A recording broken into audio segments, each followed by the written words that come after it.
The wine went down my collar before the laughter did, and the laughter was worse. It came from 4 men in tailored black at the head table, the kind of men who did not raise their voices in the Kane house dining room because they had never needed to. One of them had knocked the glass with his elbow on purpose, I was almost sure, though I would never be allowed to be sure out loud. Red wine bloomed across the front of my uniform like something already decided. Someone said the word mouse. Someone else laughed at the word mouse. Mrs. Prentice, 3 feet away with a serving tray balanced on one forearm, did not look at the men at all. She looked at me the way you look at a stain. My name is Marlowe Finch. I was 26 years old, unbonded, an Omega who had spent 4 years learning to smell like nothing at all, and I had been carrying trays in the Kane house dining room for 11 months because it paid enough, finally, to keep my sister's heart specialist from sending the collection agency after us again. Ivy was 19. Her heart had a valve that did not close all the way, and open heart surgery in this city cost more than I would earn in 6 years of carrying trays. I did the math often. I did the math the way other people prayed. Mrs. Prentice found her excuse in the wine. She found a second excuse in the porcelain vase that shattered somewhere behind me in the commotion. A vase I had not touched, a vase that had been chipped and unstable on its stand since April, which I knew because I had written it down in the household damage log myself. It did not matter. It never mattered. She deducted the vase from my week's pay on the spot, in front of the room, and told me to make myself useful in the kitchen since I could not manage a tray, and the men in black laughed again, softer this time. Already bored of me. If you're finding yourself pulled into Marlowe's story already, go ahead and subscribe to the channel now so you don't lose your place, then let's get back to that kitchen. The kitchen, at least, was empty. I locked the door behind me, which was against the rules, and I did not care. I found the one chipped teacup at the back of the cupboard, the one with the hairline cracked down its handle that no one else would use because it looked like it might fail you, and I filled it with the dregs of the kitchen's cold tea, and I sat on an overturned crate with wine drying stiff against my collarbone, and I cried the way you cry when you have been swallowing it for 11 months, and the seam finally goes. I did not hear her arrive. That was the thing about Rosalind Kane. Nobody ever heard her arrive. I heard the door handle turn once, uselessly, against the lock.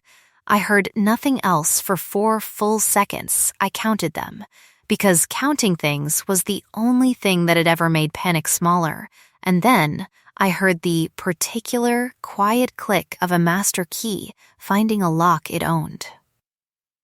The door opened. Rosalind Kane stood in it, dressed for the gala in black that did not shine so much as absorb the light around it, and behind her the noise of the party sounded 1,000 miles away.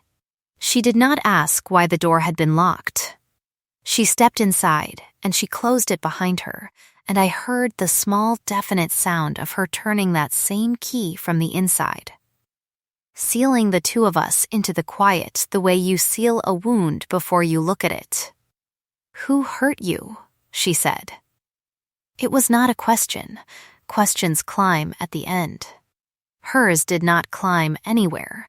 It sat flat and absolute in the room like a verdict already reached, waiting only for me to supply the name. I opened my mouth to say nobody, to say I was fine, to say the sentence every Omega on staff at Kane House had learned to say by instinct the way you learn to duck. Nothing came out. My chest was too tight to lie. She crossed the kitchen without hurrying. Up close, for the first time in 11 months of near misses in hallways, I registered her scent fully, the way you register a room's temperature when you've finally stopped shivering enough to notice it. Black currant and wet stone, cold and dark and utterly still, nothing in it soft, nothing in it warm, and underneath the stillness something that moved anyway, low and careful, like a held breath. "The wine wasn't an accident," I said. My voice came out smaller than I wanted, and the vase was already broken. "I logged it in April. I can show you I know about the vase," she said. "I read every log in this house. That stopped me harder than the wine had." Nobody read the logs. The logs were make work, busy paper for busy staff, filed and forgotten in a drawer that hadn't been opened since the last audit. I looked up at her properly then, past the black suit and the stillness, and found her watching me with an attention that felt like being catalogued. "Then you know it wasn't my fault," I said. "I know," she said, "that Agatha Prentice has taken 4 deductions from your pay in 6 months for damage that predates your shift, and that you have never once disputed it in writing. Disputing it in writing gets you dismissed. Not by me." I laughed, and it came out wrong, wet and short. "You don't know my name." Something in her face did not soften. Exactly. It reorganized. "Marlowe Finch," she said. 26, presented Omega, unbonded, no next of kin listed except a sister, Ivy, in cardiac care at Belhaven General, under a payment plan that is 11 weeks behind. She said it the way she'd read a manifest, flat and total, and I understood in that moment that she had known my name the entire time, that she had known it long before tonight, that being invisible to the men upstairs had never meant being invisible to her. "Why?" I said, and could not finish the sentence, because I didn't know if I meant, "Why do you know that?" or "Why does it matter?" or "Why are you in my kitchen with the door locked instead of at your own party?" Rosalind Kane looked at the wine drying on my collar, and something in her jaw went tight enough to show bone. "Because someone in my house put their hands on what's mine to look after," she said, "and I intend to know exactly whose hands they were." I did not correct her. I did not tell her I wasn't hers to look after, that I was nobody's, that I had spent 4 years making very sure of it. I only sat there with the chipped teacup cooling between my palms while somewhere upstairs the gala went on without either of us, and understood, with the particular dread of a person watching a door swing open onto a room she is not ready to enter, that something in my life had just changed and could not be changed back. She held out one hand, not to touch me, to be taken, if I chose to take it. "Get up, Miss Finch," she said. "You're not carrying another tray tonight." I took the hand. Her grip was warm in a way her scent had not prepared me for, and steady in a way nothing in my life had been for a long time. And when she pulled me to my feet, I found myself standing far closer to the marble queen of Cane House than any member of staff had stood in living memory, close enough to see that up close, under all that ice. Her eyes looked tired in a way no rumor about her had ever mentioned. She turned the key again. The door opened onto the corridor, onto the noise, onto Agatha Prentice's voice already rising 2 rooms away in search of the girl who'd walked off her station. Rosalind Kane stepped through first and did not let go of my hand, and I understood that whatever came next, I was not walking into it invisible anymore. The corridor went quiet the way a room goes quiet when a storm walks into it, wearing calm. "Mrs." Prentice's voice cut off mid-sentence. She was standing at the far end near the service stairs, with 2 junior maids flanking her, and her face performed 3 different expressions in the span of 2 seconds before it settled on something smooth and professional. "Miss Kane," she said, "I was just seeing to the girls' mess. Wine on the runners, a broken. The vase was logged as unstable in April," Rosalind said. "You'll reimburse Miss Finch's deduction from this week's staffing budget, not from her wages. You'll also explain to me later why a member of my kitchen staff was serving at a table of men I did not clear for direct proximity to unbonded Omega staff." "Mrs." Prentice's mouth opened. Nothing useful came out of it. Later, Rosalind said again, softer, which was somehow worse, and walked on. And I walked with her, past the 2 junior maids staring at me like I'd grown a second head, past the ballroom doors where laughter and strings still spilled out warm and oblivious, down a hallway I had never once been permitted to enter in 11 months of service, toward a set of doors at the end that I would later learn were the private study of the most feared woman in the city, and which that night became, without either of us quite agreeing to it, the place my whole life turned a corner. Inside, the room smelled like her, currant, and stone and old paper, and like nothing else. No flowers, no cologne, no performance for anyone who might visit, because almost no one ever did. She sat me in a chair by the fire that had clearly not been lit for company in some time, and she found a clean shirt in a drawer that had no business having a spare shirt in it, and she set it on the arm of the chair without a word, and then she stood by the window with her back to me while I changed, which I noticed, and filed away the way I filed everything. "You corrected me," I said to her back, once I was dressed. "About the vase. About the logs. Nobody in this house has ever read those logs. I read everything that happens under my roof, Miss Finch. It is the only way I have ever managed to keep it standing. That sounds exhausting. It is." She turned. In the firelight, her face looked less like marble and more like something carved from a colder stone that had simply forgotten, over years of practice, how to be anything but still. "It is also the only thing that has ever worked. I should have been afraid of her.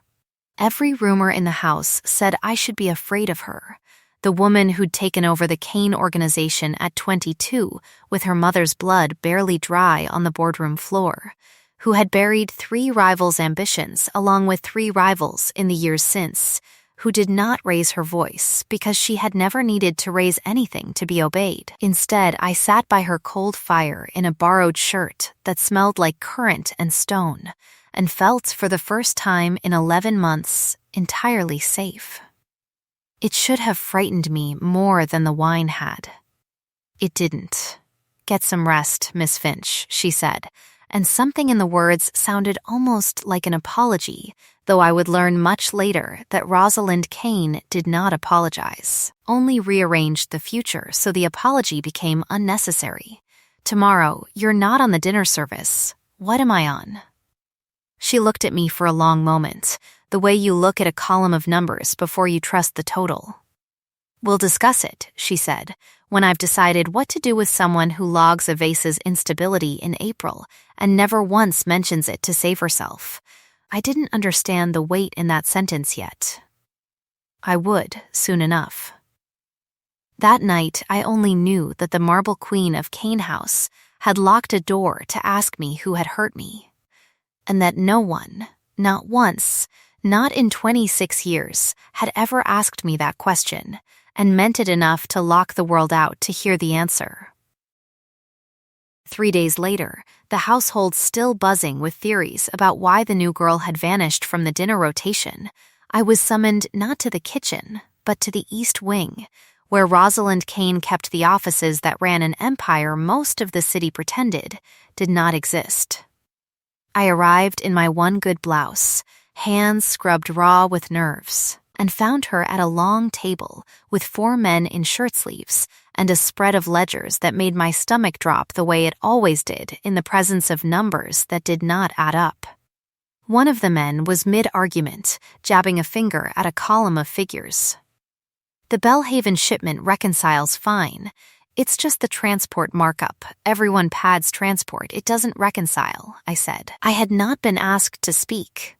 I had, in fact, been told to wait by the door until called. But I had glanced at the open ledger on my way in, the way I glanced at every column of numbers within eyeshot out of a habit 4 years of unemployment and 1 buried career had never managed to cure, and the numbers had been wrong in a way that itched. Every head in the room turned. Rosalind's did not turn with surprise. It turned like she'd been waiting for exactly this. "Say that again," she said. The transport markup is 15% over the last 3 shipments, I said, my voice shaking but my eyes steady on the page, because numbers had always been the one place I did not shake. But the fuel index for that route dropped 6% in the same period. Markup should be tracking down, not up.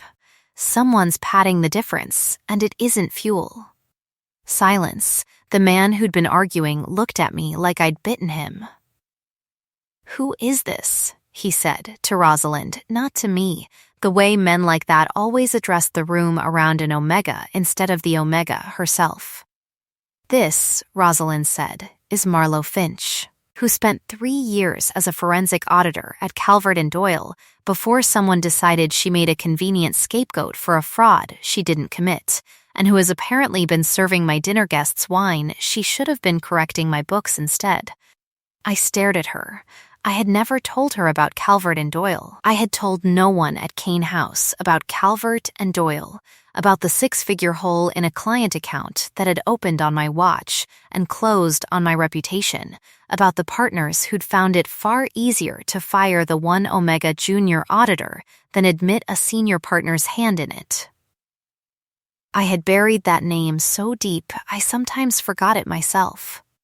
"You read that in a file," I said quietly. "I read everything," Rosalind said again, and this time it sounded less like a boast and more like a confession of the loneliest kind of competence there was. "Miss Finch, would you like a different job in this house?" The man who'd been arguing scoffed. "Rosalind, she's a maid. She just found in 90 seconds what your accounting team missed for 4 months. Desmond," Rosalind said, without looking at him, still watching me. "I'd think carefully before you finish that sentence." Desmond Voss. I would learn his name properly later, learn the shape of his ambition later, learn exactly how much he had riding on nobody ever looking too closely at that transport markup. That day, I only registered a tall, silver-templed man whose smile did not reach anywhere near his eyes, and the particular way the room's temperature dropped half a degree when Rosalind Kane defended me instead of him. "Yes," I said, before I could talk myself out of it. "I'd like a different job." "Good," Rosalind said. "You start in my private office tomorrow. Auditing, directly under me." Desmond's jaw worked once, and then went still, the smile sliding back into place like a mask clicking shut. And something about the speed of that recovery lodged itself in the back of my mind the way a splinter does, small and forgotten until you press on it wrong. But I did not press on it that day. That day, I only walked out of the East Wing on legs that did not quite feel like my own, holding the first real job offer I'd had in 4 years, and thought, with a hope I hadn't let myself feel in a long time, that maybe Kane House was not going to be the place that finished burying me after all. I did not know yet that it was Rosalind Kane's world I was crossing into, not just her office. I did not know that the threshold I stepped over that afternoon led somewhere I could never fully step back from. I only knew that for the first time since Calvert and Doyle, someone had looked at my numbers and seen a person instead of a liability, and that the someone in question smelled like currant and cold stone, and faintly, impossibly, like she had been waiting a very long time for exactly this. The East Wing was another country. My old dormitory room over the garage had a window that didn't close all the way, and a radiator that clanked like it resented being asked to work. The office Rosalind gave me had floor-to-ceiling glass looking over the grounds, a desk older than my parents', and a lock on the door that answered only to a code she gave to no one else in the house. Odette Marsh, the head cook, found me on my 3rd day standing in the doorway of that office like I expected someone to yank it out from under me. "You're not dreaming, sweetheart," Odie said, arms full of linens, eyebrow raised in the particular way that meant she found the whole situation both alarming and extremely satisfying. Though I'd get used to Agatha Prentiss looking at you like you personally set her house on fire. She's been telling anyone who'll listen that you seduced your way out of dinner service. I corrected a ledger, sweetheart, in this house, correcting the Marble Queen's ledger and seducing her amount to the same crime in Agatha's book. Either way, you got noticed, and nobody in 11 years has gotten noticed by Rosalind Kane and lived to tell the tale over breakfast. Odie's grin softened into something kinder. You eating? You look like you're surviving on tea and spite. I was, in fact, surviving on tea and spite, and Odie began, without ever quite announcing it as a policy, leaving a covered plate outside my office door every evening at 7. The first weeks it was whatever was left from the staff meal, and then, unaccountably, it started being things I had mentioned once in passing and forgotten I'd said out loud, a lemon tart, because I'd told her once my mother used to make one before she died, a specific soft roll from a bakery 3 streets from my old apartment that I hadn't set foot near in years. I didn't think much of it at first. I would understand its significance much later, once I learned exactly who had been asking Odie what I liked, and why.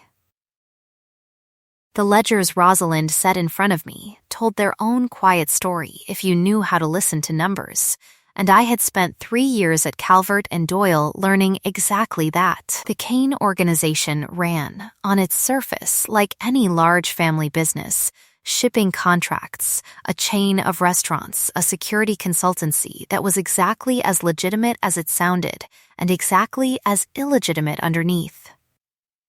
Underneath the surface, threaded through 18 months of transport invoices, was the same 15% shadow I'd spotted on day 1, moving between accounts like something that knew it was being watched and had learned to hold very still whenever the light passed over it.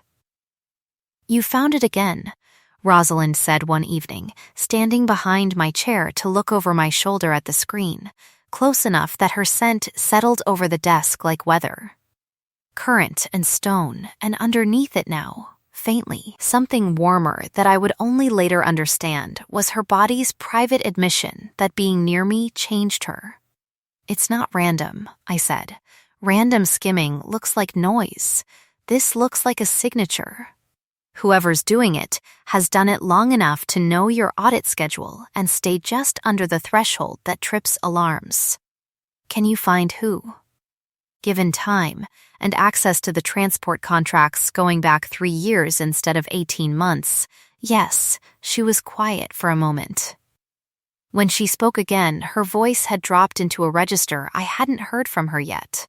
Low and careful, like she was setting something down that might break. My mother was killed by a man who managed her books for 11 years, she said. He signature skimmed her blind for 4 of them before anyone noticed, and by the time anyone noticed, he'd built enough leverage to have people in the room who'd protect him instead of her. I was 19. I found her. She did not elaborate on what she'd found, and I did not ask her to. I built this entire organization on the principle that I would read every page myself so that never happened again. And somehow it's happening again, under my own roof, and I cannot see it because I am too close to the men who'd be doing it. You're not too close, I said. You're just not looking for a signature. You're looking for a face. She turned her head slightly, enough that I could see the line of her jaw, tight the way it had been the night she'd found me in the kitchen. That's exactly what a good auditor would say. I am a good auditor, I said. I was a good auditor before 4 men decided it was cheaper to fire me than fix their own fraud. Something shifted in her expression. Something that looked almost like anger on my behalf, banked and controlled but unmistakably there. Tell me about that, she said. All of it. So I did. The whole ugly shape of Calvert and Doyle, the missing 6 figures, the senior partner who'd smiled at me in exit interviews, the same way Desmond Voss had smiled at me in the East Wing. The blacklist that had followed me quietly through the industry until the only work left was work that didn't check references too carefully. Rosalind listened without interrupting, without the performance of sympathy other people used to fill silence, just still and attentive in a way that made the old shame feel, for the first time in 4 years, like something that had happened to me instead of something I had caused. When I finished, she said only, "Give me his name." The partner. Why? Because men like that depend entirely on no one ever asking for their name twice. I gave her the name. I did not know, that night, exactly what she would do with it, or how long she would wait to do it, or that when she finally did, months later, it would be timed to land at the precise moment it would do me the most good and him the most damage. I only knew that for the first time in 4 years, someone with real power had looked at the wreckage of my old life and offered, without being asked, to help me burn down the people who'd caused it. "Why does this matter to you?" I asked her, quiet, honest, the question I'd been circling for weeks. "I'm staff. You could have any accountant in the city." "I could," she agreed. "I chose you." She reached out, slow enough that I could have leaned away, and tucked a loose strand of hair back from my face, her fingers barely grazing my temple. My whole body went still at the touch, not with fear. "Tell me to stop," she said, "and I will. I don't want you to stop." Her hand stayed exactly where it was, warm against my skin, and for a long moment neither of us moved, the fire between us doing more work than either of our mouths. Outside, the house went on being the house it had always been. Agatha Prentice counting her grievances, Desmond Voss counting his numbers. The whole machinery of Kane House grinding forward, unaware that the 2 women in the private office at the end of the East Wing had just quietly, irrevocably, begun to matter to each other. "There's a council meeting in 11 days, Rosalind said finally, drawing her hand back like she was rationing herself. "All the family's captains, including Desmond. I want the transport numbers finished before then." Quietly, "No one else touches this file. You think it's him." "I think," she said, "that the last time someone I trusted managed my books for years without oversight. I buried my mother because of it. I am not making that mistake twice. Find me the truth, Marlowe. I'll handle what it costs." I did not yet know how much it would cost either of us. I only knew, watching her walk back toward the fire with her spine as straight as ever and her hands, for once, not quite steady, that the marble queen of Kane House had just handed an Omega Maid with a ruined career, the one thing no one had trusted her with in 4 years. The truth and the responsibility of finding it, and that I would have crawled through every ledger in the city before I let her down. The 11 days folded into each other the way real work always does when it matters, blurring past in coffee and columns, and the particular silence of 2 women bent over the same desk lamp long after the rest of the house had gone dark. I traced the 15% signature back through 3 years of transport contracts and found it hiding, patient as rot, inside a shell logistics company registered to an address that turned out to be a storage unit in the warehouse district. And inside that shell company's paperwork, buried under 2 layers of nominee ownership, one name kept surfacing whenever I dug deep enough. Desmond Voss. I told Rosalind on a Tuesday night, the 2 of us alone in the office, with the desk lamp throwing gold across the ledgers, and watched something in her go very quiet and very cold, the particular stillness of a woman doing arithmetic on her own grief. 11 years, she said. He was at my mother's memorial. He carried the casket. She looked at the shell company's paperwork like it might rearrange itself into something less true if she stared long enough.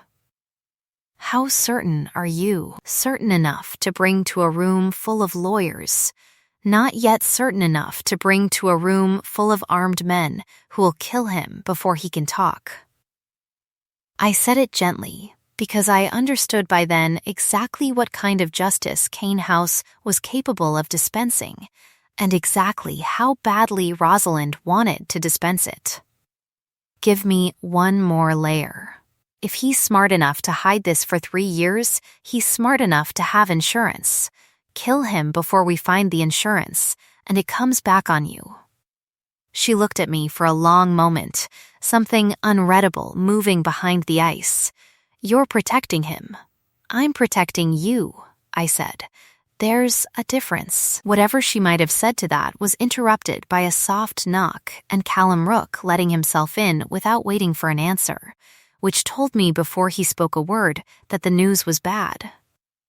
Rook was Rosalind's head of security, a broad, gray-templed man who had been with the family since before Rosalind was born, and who, in 3 weeks of passing me in hallways, had never once looked at me the way the rest of the house did, like something that had gotten above its station.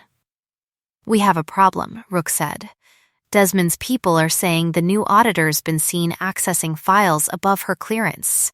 He's called an emergency session with the captains for tomorrow morning. He wants her removed from the house pending investigation. Investigation into what? Rosalind said, very evenly, which was how I'd learned to recognize her most dangerous register. Theft, Rook said. He's saying discrepancies started the week she arrived. He's got 2 junior accountants ready to testify the transport numbers were clean before she touched them. The floor seemed to tilt very slightly under me. It was Calvert and Doyle all over again, the same shape of accusation, the same convenient Omega scapegoat, except this time I understood exactly who was doing it and exactly why, and understanding it did nothing to make my chest less tight. He's moving first because he knows we're close, I said. He's not stupid. He's had 3 years to build a story where I'm the criminal instead of him. Then we move faster, Rosalind said, and for the first time I heard something under the ice that sounded almost like fear, though not for herself. I am not watching you get buried by his lie the way I watched my mother get buried by his. You won't, I said, though I had no idea yet how true that would turn out to be, or what it would cost either of us to make it true. That night, alone in the small room I still kept out of habit though I'd barely slept there in weeks, I found a folded note pushed under my door in handwriting I didn't recognize. Block capitals. Deliberately anonymous. 3 words. Stop digging, Finch. I sat on the edge of my bed holding that note for a long time, my hands steady out of sheer stubbornness, though nothing else about me felt steady at all, and thought of Ivy in her hospital bed 40 minutes across the city, and of the 11 weeks of payments already behind, and of how very much I stood to lose if Desmond Voss won this before I could prove he'd already lost. I did not stop digging. I had never once in my whole life known how to do anything else. The council meeting the next morning was worse than I had braced for, which was saying something, because I had braced for a great deal. 8 men and 2 women sat around a table longer than my old apartment, captains of territories I had only ever seen as line items in a ledger, and at the head of it, Rosalind Kane sat with her spine perfectly straight and her face perfectly unreadable, and I stood against the wall behind her the way staff were meant to stand, invisible, until Desmond Voss stood up and made very sure I would not be invisible for long. I want it on record, he said, addressing the table and not me, exactly the way he had in the East Wing weeks earlier, that the discrepancies in the transport accounts began the same week Miss Finch was given access to files she has no business qualifications to interpret. I have 2 accountants prepared to confirm the books were clean before her arrival. They weren't clean, I said. They were clean-looking. There's a difference, and it's the entire job of an auditor to know it. A ripple went around the table, not quite laughter, worse than laughter, the low murmur of people deciding whether an Omega Maid deserved to be taken seriously in a room like this. Desmond let it settle before he spoke again, and when he did, his voice had gone soft and reasonable in the way of men who have learned that calm reads as credible.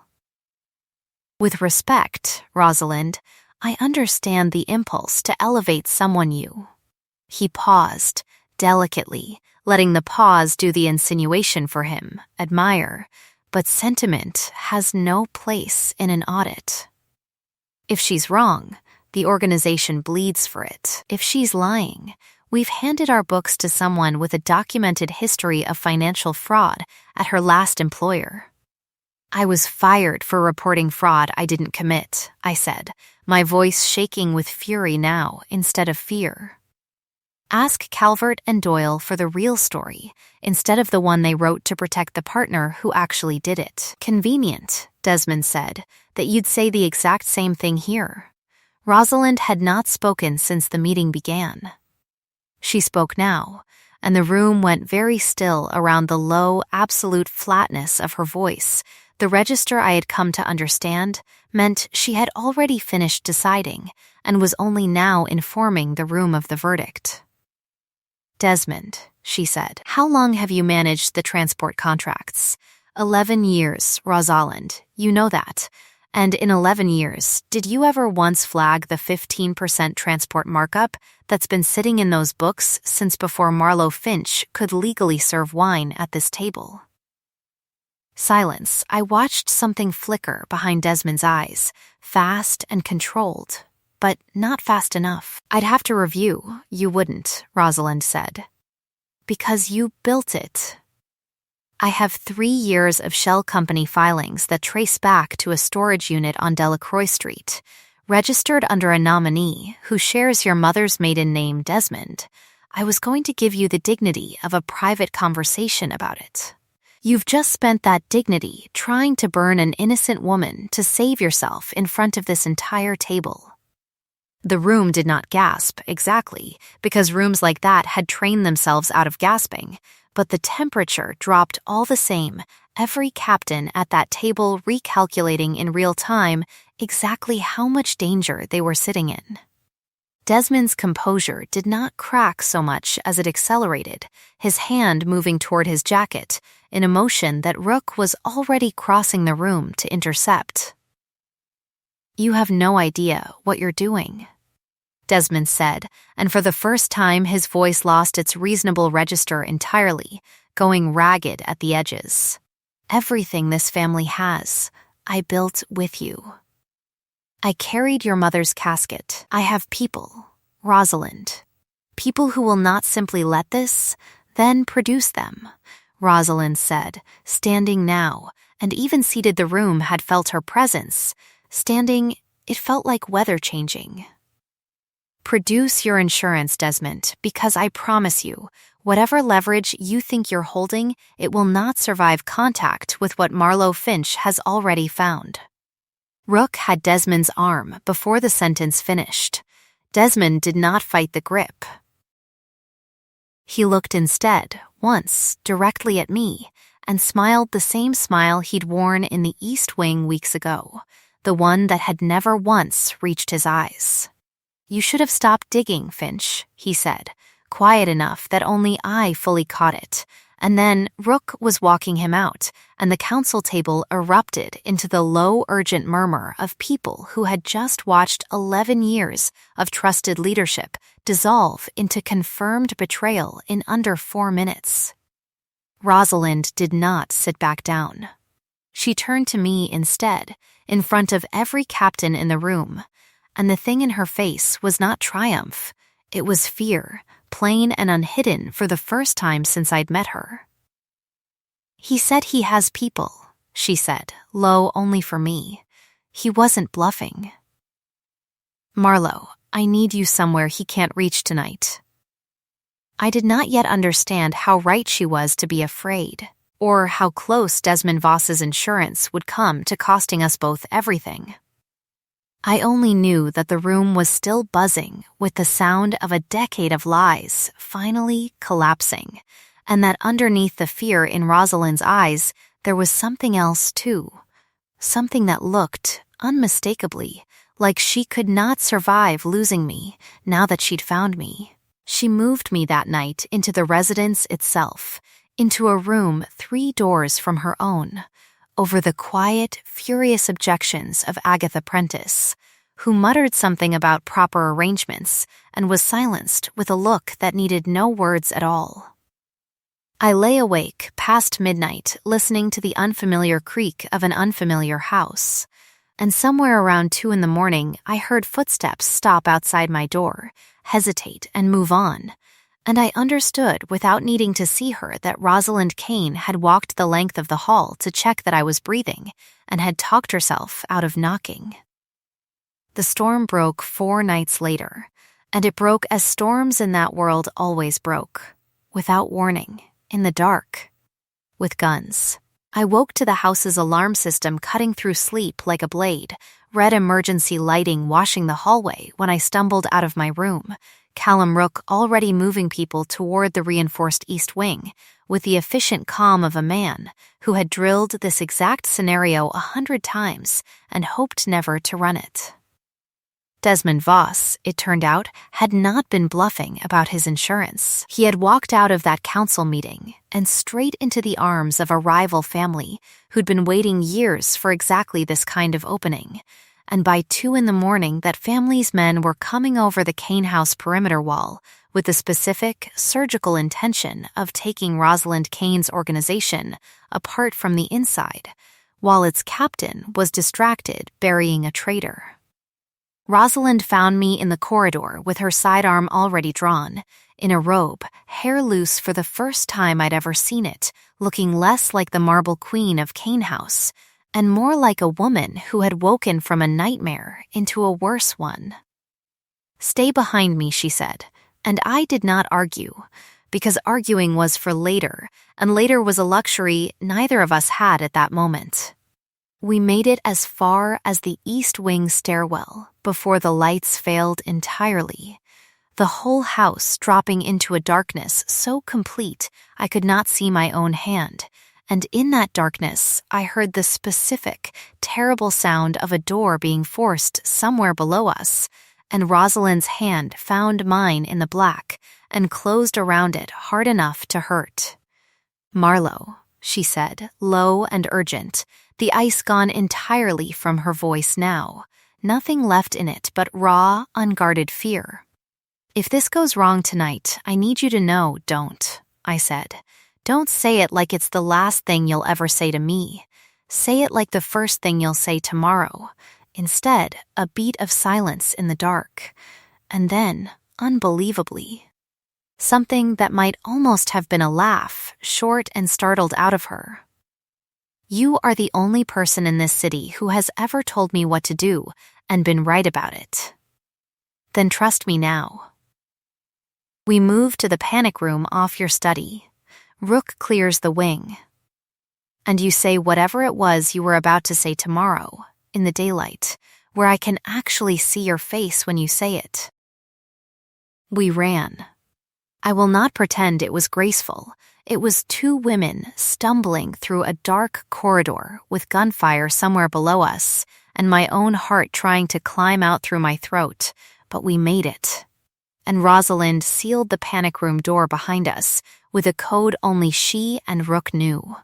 And for a long, ringing moment, there was nothing in the world but the 2 of us and the muffled, distant sound of a war being fought 3 floors down for a house I had, somehow, in 11 weeks, started to think of as mine to defend too. She sank against the wall across from me, gun still in her hand, chest heaving, and in the emergency light bleeding faint gold from the room's single fixture I watched 22 years of careful control finally crack straight down the middle. "I froze," she said. For 1 second, in the hallway, I froze, because all I could think was that I might lose you the same way I lost her, and I have never once in 11 years frozen in front of a threat. You didn't freeze, I said. You got us both here alive. That's not freezing. That's choosing what mattered fast enough to save it. She looked at me like the sentence had rearranged something in her chest. Is that what it is? I think, I said, quietly, that's what it's always been, since the kitchen. You keep choosing what matters. You just call it strategy so it doesn't have to be called anything scarier. Rosalind crossed the small room and knelt in front of my chair, close enough that her scent filled the space between us entirely, currant and stone, and underneath it now, something warm and unguarded that I understood, with a lurch, was simply her, not the mask, not the queen, just Rosalind, afraid and honest for the first time since I'd known her. Tell me to stop, she said. And I will. I don't want you to stop, I said again, the same words as the study, except this time neither of us pulled back, and when she kissed me it tasted like relief and fear, and 11 weeks of careful distance finally giving up the fight, and somewhere 3 floors below Callum Rook and the rest of Canehouse's men were finishing what Desmond Voss had started, and would not survive finishing. We stayed in that panic room until dawn, and I will not pretend every minute of it was spoken in words. Some of it was said in the way she held my hand, like it was the only steady thing in a collapsing building. Some of it was said in the small broken laugh I gave when she finally admitted, well past midnight, that she had been the one leaving instructions with Odie about the lemon tart and the bakery rolls, because she had asked, weeks earlier, what I missed most about a life I'd lost, and had spent every evening since quietly trying to give small pieces of it back to me. You've been courting me with pastries, I said, half laughing, half undone by it. For a month. I did not know how else to do it, she admitted, and there was something almost shy in it, absurd on a woman who commanded armed men without raising her voice. I have never once wanted to keep someone close for a reason that wasn't strategy. I did not trust myself to do it correctly. You did it correctly, I said, and meant it more than I had meant almost anything. She told me, in that gray hour before the all-clear finally sounded, about her mother, not the sanitized version the house told itself, but the real one. The 11-year-old wound underneath the Marble Queen's ice. Vivian Kane had built the organization from nothing, had trusted the wrong man with her books for over a decade, and had died on the floor of that same East Wing office with Rosalind, 19 years old, kneeling in her blood, having arrived 4 minutes too late because she'd been at university instead of at home where her mother's doctrine said family always needed to be. Rosalind had dropped out that week, taken the organization by force of will alone, and built every rule of her life since around a single unbending principle: control what you can see, trust no one you cannot verify, and never, ever let yourself need a person enough that losing them could break you the way losing her mother had. And now, she said, I have handed the whole architecture of that principle to an auditor who found my mother's killer's understudy in 11 days, and I find I am not frightened of the collapse the way I thought I would be. Because it's not a collapse, I said. It's a different kind of building. You're allowed to build it with someone instead of alone. She kissed my palm, slow and deliberate, the kind of gesture no one in that house would ever have believed the Marble Queen capable of. I have not said the word love to anyone since I was 19 years old, she said. I find I am not afraid to say it to you. I am only afraid of what it costs the people I say it to. Say it anyway, I told her. I've survived worse than being loved by someone dangerous. I love you, Rosalind Kane said, in a panic room at 4 a.m, with gunfire barely cold in the halls above us, and I understood, hearing it, that I had never once heard anyone say 3 words with that much deliberate, terrified weight behind them. and that I loved her back with an intensity that frightened me exactly as much as it steadied me. The all clear came at 6.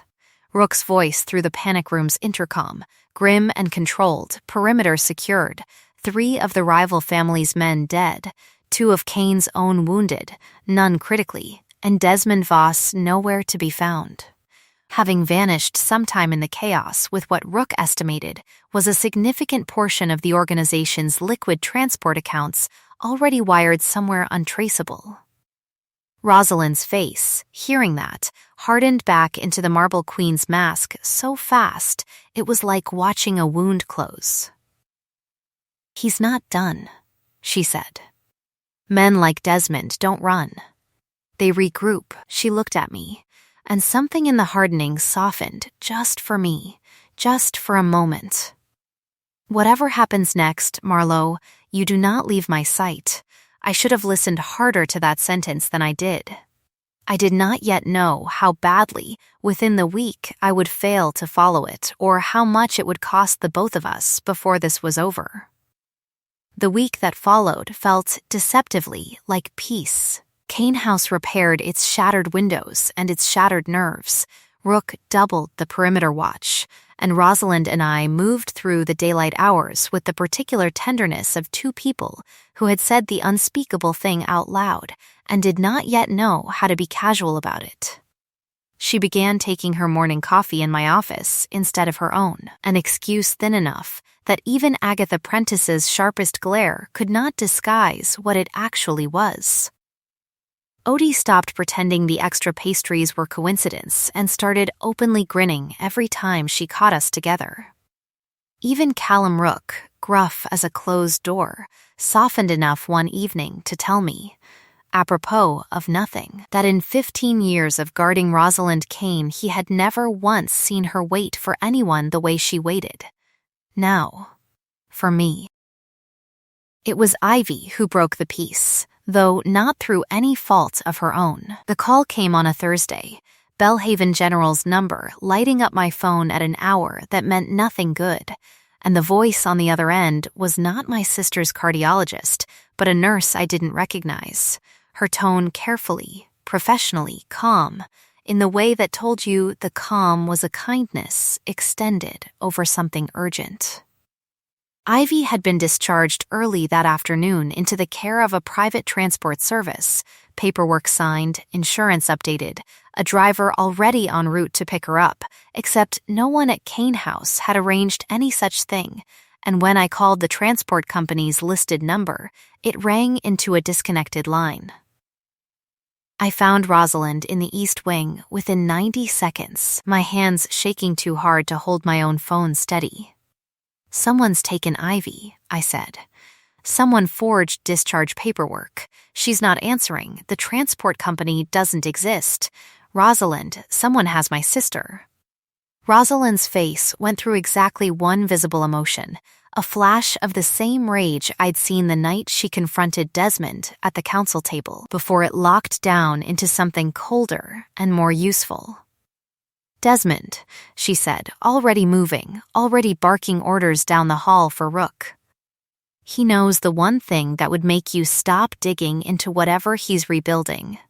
He's not attacking me through you, Marlowe. He's attacking you through her. If he hurts her, he won't," Rosalind said, and gripped my shoulders hard enough to anchor me. Her eyes locked on mine with an intensity that left no room for the panic threatening to swallow me whole.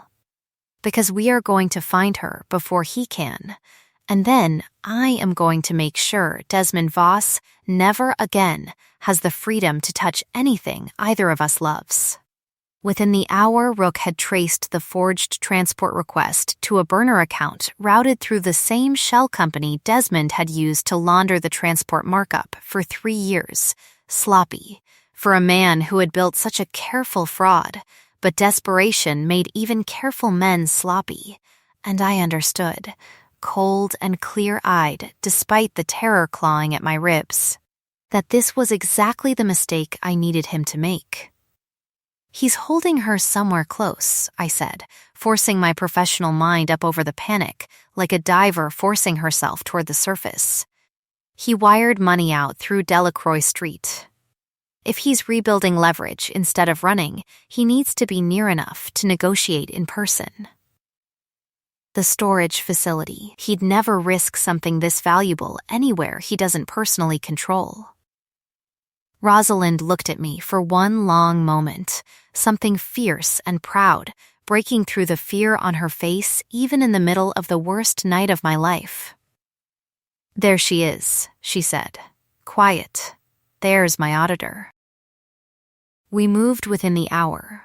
Rosalind, Rook, 4 of Kane House's most trusted men, and me, because no force in that house or any other could have kept me from the building where my sister was being held. I remember very little of the drive, except the counted seconds, the way I had counted them since I was a child trying to keep panic small. 17 minutes to Delacroix Street, 4 minutes circling to confirm Desmond's car in the lot, 90 more seconds for Rook's men to take the 2 guards at the door before either could raise an alarm. Desmond was waiting for us inside, which told me, even before he spoke, that he had planned this confrontation as carefully as he'd planned everything else in 11 patient years. A man who did not run from a fight he thought he could still win. Ivy sat zip-tied to a folding chair in the corner of the storage unit, pale, frightened, but unhurt, and the sight of her sent a wave of relief through me so violent I nearly went to my knees before Rosalind's hand caught my elbow, steadying me, holding me back from running straight into whatever trap Desmond had built around her. "I wondered how long it would take you," Desmond said, a gun loose but ready in his hand, his composure fully restored, the reasonable-sounding monster from the council table back in full command of himself. "I have to say, Rosalind, I'm almost impressed. 11 years of loyalty, and you'd throw all of it away for a maid and her sick sister." "You threw it away," Rosalind said, "the day you decided my mother's memory was a resource to be exploited instead of a debt to be honored." "Your mother," Desmond said, and something ugly finally surfaced under the reasonable mask, trusted me because I was useful, and discarded me the moment I asked for a fraction of what I'd built with her. I learned my lesson. I built my own leverage this time, quietly, so no one could take it from me again. His eyes flicked to Ivy, to me, and something in his calculation sharpened. "Which is why I'm not leaving this room without a very generous severance, Rosalind, and an assurance that the girl and her sister disappear from this city entirely." "No," I said. Every head turned toward me. Desmond's mouth curled. "I don't believe I asked the maid's opinion. I stopped being just the maid the day I found your signature under 3 years of fraud," I said, my voice steadier than I felt, steadier than I had any right to feel, with my sister zip-tied 6 feet away. "You want to negotiate like this is a business deal. It's not. You're a man who let a 19-year-old find her mother's body because you were too greedy to wait for a fair share, and now you're threatening a girl with a bad heart because you ran out of other leverage. There's no version of this where you walk out of that door." "Careful, Finch. I've been careful my whole life," I said. "It got me nowhere. I'm done being careful with people like you." It happened fast after that, the way violence in that world always seemed to happen, Desmond's gun swinging toward me on some final desperate instinct, and Rosalind moving before I had even finished registering the danger, putting her own body between the barrel and mine with a speed that spoke of a lifetime spent expecting exactly this kind of moment. The shot that followed caught her high in the shoulder instead of finding me, and the sound of it, the way she staggered but did not fall, the way Rook's men had Desmond disarmed and on the ground within 2 seconds of the muzzle flash, replayed in my memory for months afterward like something I could not stop watching. "Rosalind, I'm fine," she said through gritted teeth, blood already spreading dark through her sleeve, one hand pressed hard against the wound, the other reaching for me anyway, because apparently, even bleeding, she could not stop reaching for me. "Ivy, cut her loose." I did, my hands shaking so badly it took 3 tries with the knife Rook handed me. And Ivy came off that chair sobbing and clinging to me, and for a moment the storage unit held nothing but the ragged sound of everyone breathing and the low, furious murmur of Rook's men securing Desmond's wrists. Desmond, on his knees now, looked up at Rosalind with something that might have been the first honest emotion I'd seen on his face. Not fear of death, but fear of what was worse than death in that world. Exposure, ruin, the particular humiliation of a proud man caught small. "Kill me then," he said. "Get it over with." Rosalind looked at him for a long, silent moment, one hand still pressed to her bleeding shoulder, and I saw in her face the exact instant she considered it, the pull of 11 years of banked fury reaching for the easiest possible ending. "No," I said quietly, before she could answer him. "Don't give him the easy way out." She looked at me. "He shot me. Marlowe. He took your sister. He spent 3 years bleeding my mother's legacy for his own greed." "I know," I said, "which is exactly why he doesn't get to die quiet in a storage unit where nobody ever learns what he did. He gets to stand in front of every captain at that council table and every person he's ever lied to, and he gets to watch what happens when the truth finally lands on him in daylight, in public, with his name attached to every single number I've documented. That's worse for a man like him than a bullet. That's the ending he actually deserves." Rosalind held my gaze for a long moment, something in her chest visibly warring, and then, just as visibly, settling. She lowered the gun she had not, until that moment, realized she'd raised. "Take him," she said to Rook, voice steady despite the blood soaking her sleeve. "Alive, intact, we're doing this properly." I stayed close to her the whole way to the hospital, my sister's hand gripped tight in one of mine and Rosalind's in the other.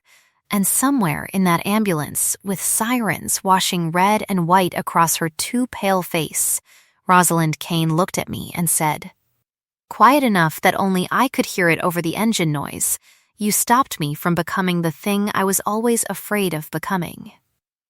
"You were never going to become it," I said. "But I'm glad I didn't have to find out." The council chamber, 10 days later, was fuller than I had ever seen it. Every captain of every territory under the Kane organization's reach, summoned by a message that promised only a full accounting and delivered by a woman whose word had never once needed embellishing to be believed. Agatha Prentice stood near the back with the household staff, arms crossed, her face already arranged into the particular expression of someone bracing for a verdict she suspected would not favor her either. I stood at the head of the table this time, not against the wall.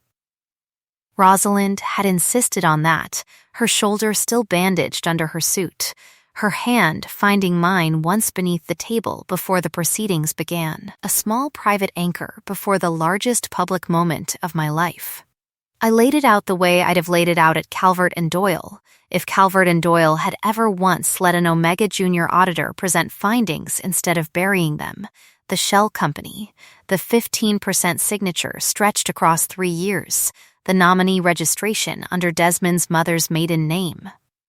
The wire transfers to accounts that traced, eventually, patiently, back to a private numbered account with his own name, buried 4 layers under aliases that had taken me 6 sleepless nights to fully unwind.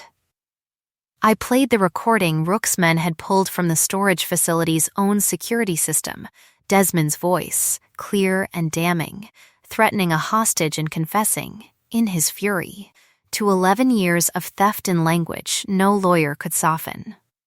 By the time I finished, the room was utterly silent, every captain at that table recalculating a decade of trust in real time, and Desmond Voss, seated in restraints at the foot of the table under Rook's watch, had nowhere left to look that didn't meet an accusing eye. "You built your loyalty on my mother's grave," Rosalind said, standing, and the whole room seemed to lean toward her the way a field leans toward a coming storm. "You will answer for it not in a storage unit in the dark, but here, in the light, in front of every person you ever lied to." The organization's lawyers have already begun proceedings to seize every asset traced to your name and return every stolen cent to the accounts you bled. The authorities have the recording. "You will not disappear quietly, Desmond. You will answer publicly, completely, for exactly what you did." Desmond said nothing. There was, finally, nothing left for him to say. Rosalind turned next to Agatha Prentice, and the household staff along the back wall went very still. "You've spent 11 months treating an employee's grief and grinding poverty as sport for this house's amusement," she said. "I do not employ cruelty, Agatha. I have decided I no longer employ you either. You'll be gone from Kane House by morning, with a reference that reflects exactly what I've observed, and no more."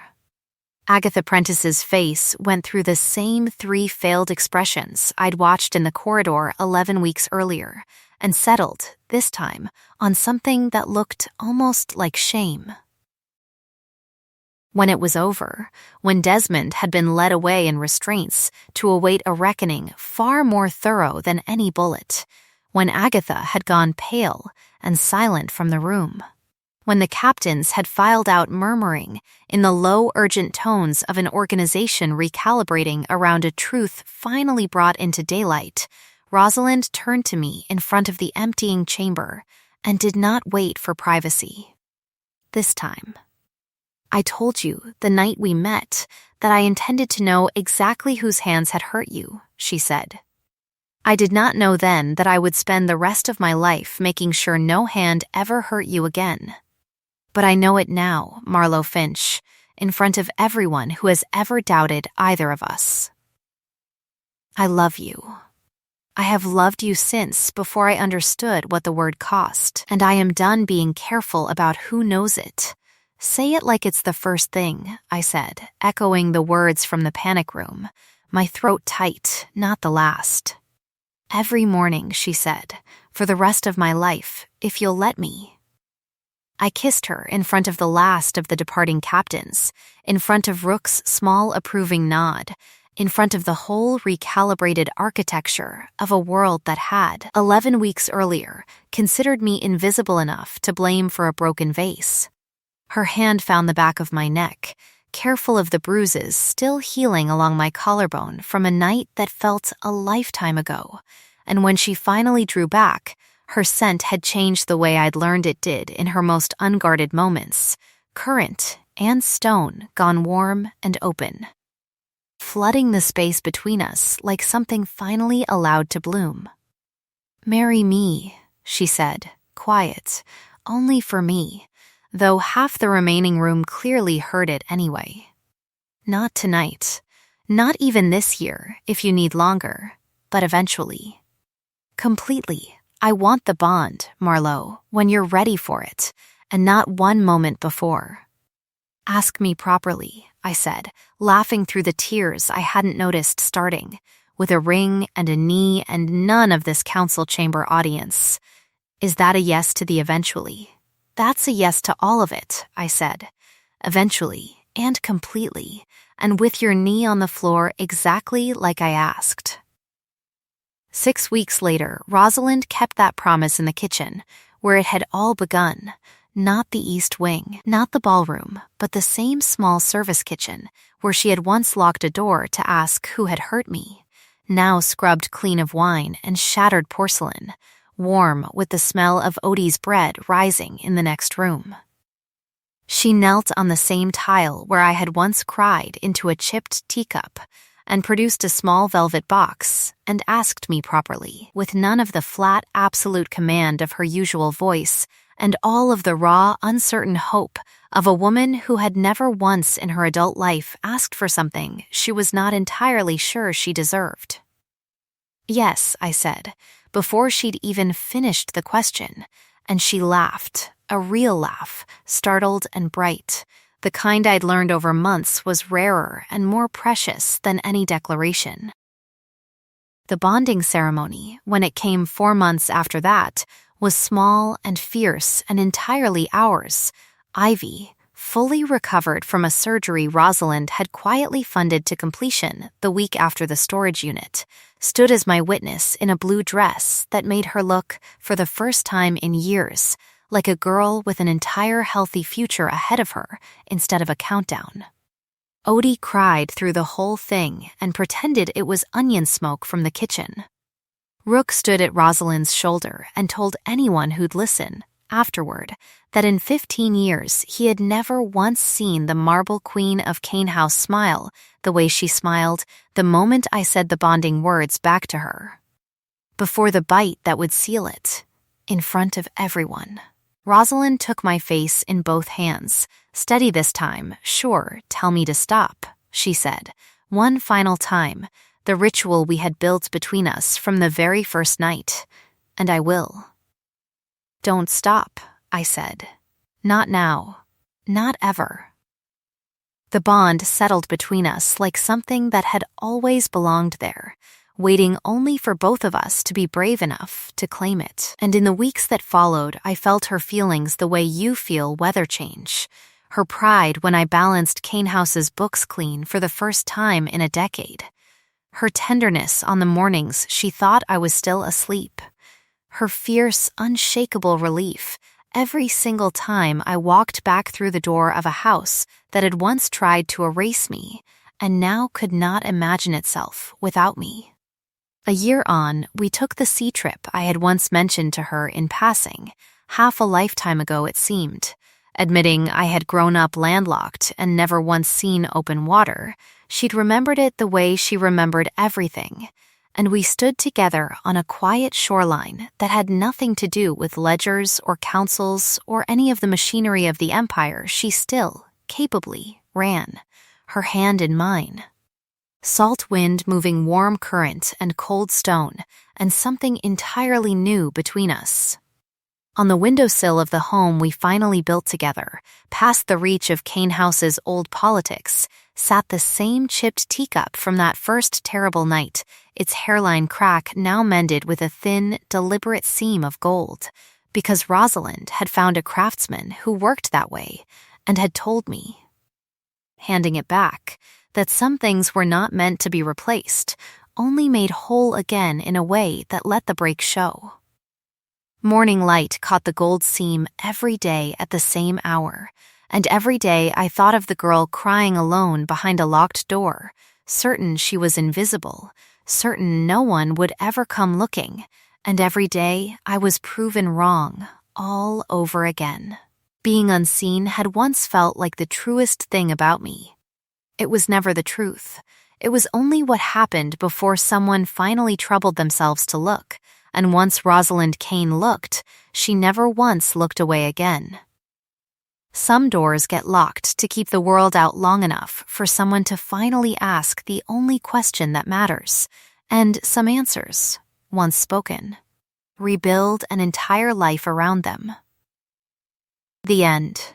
If Marlowe and Rosalind's story stayed with you the way it stayed with me while I told it, that quiet ache of finally being seen after so long being overlooked, do something kind for yourself and subscribe to the channel so the next one finds you the moment it's ready. I'd love to know in the comments, what's the one small, ordinary thing someone could do for you that would tell you they'd truly been paying attention all along? Rest easy tonight, and I'll see you back here very soon with another story worth staying up for.